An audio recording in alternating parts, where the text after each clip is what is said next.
लक्षवेधी क्रमांक 9. लक्षवेधी क्रमांक 9.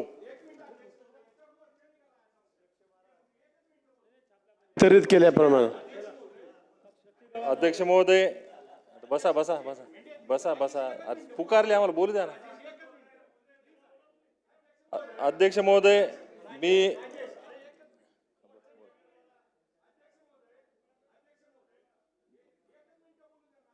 माझ्या झाल्यावर बोला, मला झाल्यावर.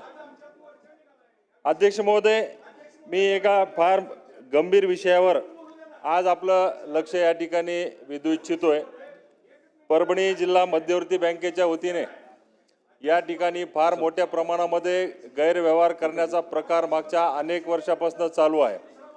त्यातल्या काही प्रमुख मुद्द्यांवर मी या ठिकाणी आपलं लक्ष वेधू इच्छितो. अध्यक्ष महोदय, परभणी जिल्हा मध्यवर्ती सहकारी बँकेमध्ये एक मोठ्या प्रमाणामध्ये गैरव्यवहार चालू आहे, ज्यामध्ये अनुकंपा भरती ही मोठ्या प्रमाणामध्ये चालू आहे. अध्यक्ष महोदय, या भरतीच्या माध्यमातून जवळपास आतापर्यंत 50च्या वर मुलांना त्या ठिकाणी अनुकंपाची नोकरी देण्याचा निर्णय मध्यवर्ती बँकेनं त्या ठिकाणी घेतलेला आहे. अनुकंपाची व्याख्या अध्यक्ष महोदय काय आहे की एखादा कर्मचारी सेवेमध्ये असताना त्याचा दुर्दैवी मृत्यू झाल्याच्या नंतर त्याच्या वारसाला त्या ठिकाणी नोकरी देण्यात यावी, अशा पद्धतीचा अनुकंपाचा धोरण आहे.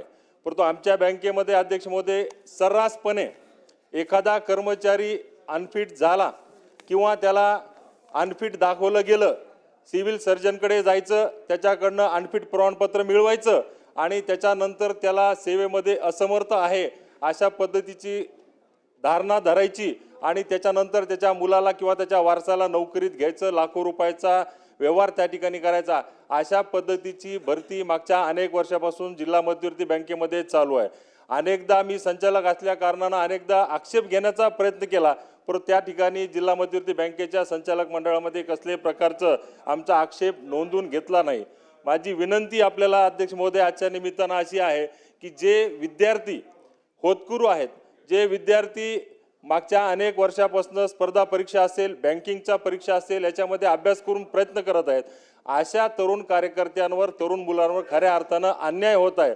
माझी विनंती आहे आपल्या माध्यमातून सहकार मंत्र्यांना, सहकार विभागाला की अशा पद्धतीची झालेली अनागोंदी भरती, गैरव्यवहार हे आपल्या माध्यमातून त्या ठिकाणी हे रद्द करावा. दुसरा विषय असा आहे अध्यक्ष महोदय की प्रोबेशनच्या माध्यमातूनही काही लोकांना त्या ठिकाणी प्रोबेशनच्या माध्यमातून रोजंदारीवर नोकरीचं लावण्याचं त्या ठिकाणी घाट घातलेला आहे. त्या लोकांना नंतर 2 वर्ष 3 वर्ष कायम करून त्यांचा प्रोबेशन पिरियड पूर्ण झाला म्हणून, त्यांचं कार्य चांगलं आहे म्हणून त्यांना त्या ठिकाणी पुन्हा प्रोबेशनच्या माध्यमातून कायम नोकरीला घेण्याचाही निर्णय बँकेमध्ये त्या ठिकाणी घातलेला आहे. त्याच माध्यमातून आता सरळ सेवा भरतीची 152 जागांची भरती IBPS कंपनीच्या माध्यमातून झालेली आहे. अनेक विद्यार्थ्यांनी, अनेक तरुण मुलांनी त्या ठिकाणी अर्जही केलेले आहे, परंतु बँकेचे अध्यक्ष, MD आणि इतर अधिकारी, काही लोक त्यामध्ये अशा पद्धतीचा आर्थिक व्यवहार मोठ्या प्रमाणामध्ये करत असल्यामुळं IBPS कंपनीसुद्धा आज त्या ठिकाणी डागाळलेली की काय अशा पद्धतीची परिस्थिती त्या ठिकाणी निर्माण झालेली आहे अध्यक्ष महोदय. आणि चौथा, अनेक विषय आहेत, पण 4च विषयावर मी या ठिकाणी आपलं लक्ष केंद्रित करतोय अध्यक्ष महोदय. कर्ज वाटप मोठ्या प्रमाणामध्ये जिल्हा मध्यवर्ती बँकेतून होत आहे. ते कर्ज केवळ आणि केवळ काही संचालकाच्या जवळचे नातेवाईक, हितसंबंध, त्यांचे कार्यकर्ते यांच्याशी त्या ठिकाणी कर्ज वाटप मोठ्या प्रमाणामध्ये झालेलं आहे. ते कर्ज असं झालेलं आहे अध्यक्ष महोदय, म्हणजे 50-50 प्रमाणामध्ये त्या ठिकाणी कर्ज वाटप झालेलं आहे. संचालकानं जर एखाद्या डिमांड केलं एखाद्या शेतकऱ्याचं, तर तो त्याचा कार्यकर्ता असेल, त्या कार्यकर्त्याकडनं 1 लाखाचं जर डिमांड झालं तर 50% त्या शेतकऱ्याला, 50% त्या संबंधित संचालकाला किंवा त्याच्या मध्यस्थाला. अशा पद्धतीची परिस्थिती मागच्या अनेक वर्षामध्ये त्या ठिकाणी उद्भवलेली आहे. मी या ठिकाणी आपल्या सर्वांना सांगू इच्छितो की काही लोकांचं असं म्हणणं आहे की कर्जमाफी या ठिकाणी सहकार मंत्री महोदय होणार आहे आणि कर्जमाफी झाल्याच्या नंतर हे जे काही कर्ज वाटप झालेलं आहे हे ऑटोमॅटिक त्या ठिकाणी माफ होणार आहे. अशा पद्धतीची परिस्थिती असल्यामुळं बेमाफ प्रमाणामध्ये त्या ठिकाणी कर्ज वाटप त्या ठिकाणी चालू आहे.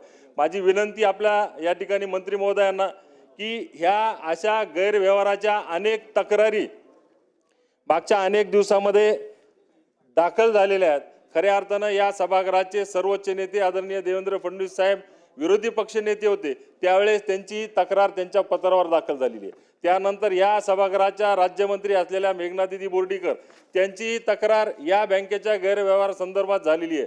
त्यानंतर या सभागृहाचे सिनियर सदस्य माजी सदस्य रामप्रसादजी बोर्डीकर त्यांची सुद्धा तक्रार या बँकेच्या गैरव्यवहारामध्ये त्या ठिकाणी दाखल झालेली आहे.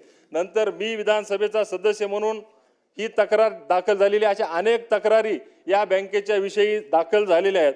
माझी विनंती आहे अध्यक्ष महोदय की सहकार मंत्री महोदयांकडनं या ठिकाणी आम्हाला उत्तर मिळालेलं आहे. उत्तरामध्ये असं नमूद केलेलं आहे की महाराष्ट्र सहकारी संस्था अधिनियम 1960 कलम 89 आदेश दिनांक 19/9/2025 अन्वये बँकेची तपासणी करण्यासाठी विभागीय सहनिबंधक सहकारी संस्था लेखापरीक्षण छत्रपती संभाजीनगर यांची नियुक्ती करण्यात आलेली आहे. असं अनेक प्रश्नांच्या समोर हे उत्तर त्या ठिकाणी मिळालेलं आहे आणि काही ठिकाणी तक्रार दाखल नाही अशा पद्धतीचं उत्तर त्या ठिकाणी दाखल झालेलं आहे. कालच ज्यावेळेस ही लक्षवेधी दाखल झाल्याच्या नंतर जो रिपोर्ट जिल्हा उपनिबंधकांकडनं या ठिकाणी मागवला गेला अध्यक्ष महोदय, त्यामध्ये त्यांनी स्पष्ट असं सांगितलेलं आहे की उक्त कलम 89 अन्वये तपासणीच्या अनुषंगाने तपासणी अधिकारी यांनी दिनांक 24/9/25 अन्वये मुख्य कार्यकारी अधिकारी परभणी जिल्हा मध्यवर्ती सहकारी बँक मर्यादित परभणी तपासणी कामी कागदपत्रे उपलब्ध करून देणे पत्रव्यवहार केलेला आहे.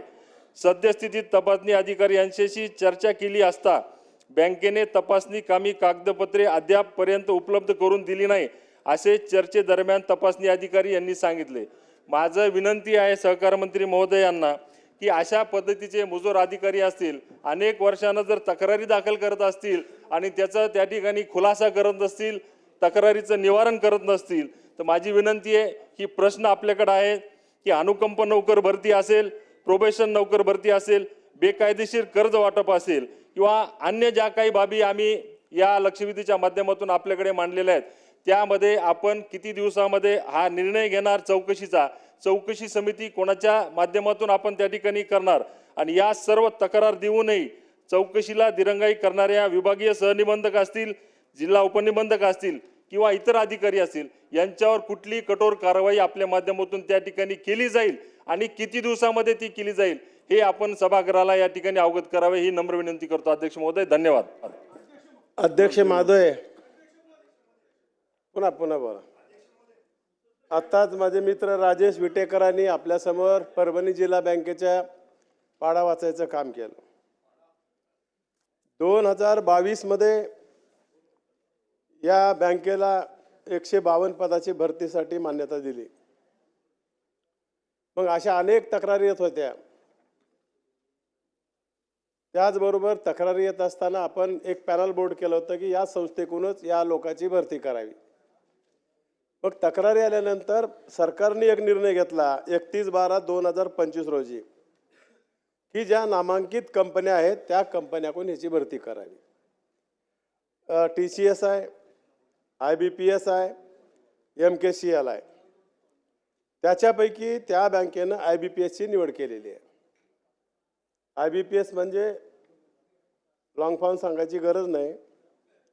तर आता त्यांनी जाहिरात दिल्यानंतर 10,000 लोकांनी सुधीर भाऊ अर्ज केलेले आहेत.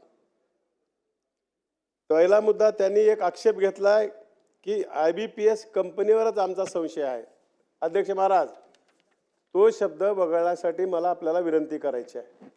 अगोदर तर याची आत्ता जाहिरात निघाली आहे आणि त्या कंपनीवर तुम्ही आत्ता जर आक्षेप घेत असताल, हां मला बोलू द्या ना, आता रेकॉर्डवर आहे ते जर असलं तर काढून टाका, एवढंच मला म्हणायचं.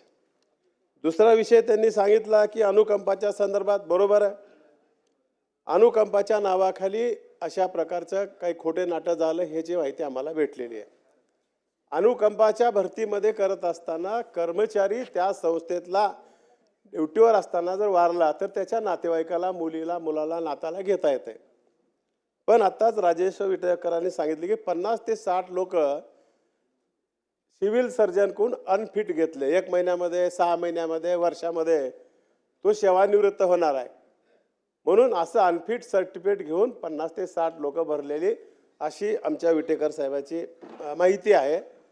ते आम्हाला तपासावं लागेल की कशा प्रकारे सिव्हिल सर्जनने सर्टिफिकेट दिलेत आणि अशा प्रकारची भरती झाली असेल तर अध्यक्ष महाराज ते भरती कॅन्सल रद्द करायला लावूत. आम्ही अशा प्रकारची तुम्हाला आमदार साहेब मी तुम्हाला शब्द देतो. दुसरा प्रश्न या ठिकाणी होता आपला की कर्मचारी आपली 89ची आपली चौकशी चालू आहे. आपण बी काही अधिकारावर आक्षेप घेतला त्याच्याबद्दल मला काही बोलायचं नाही.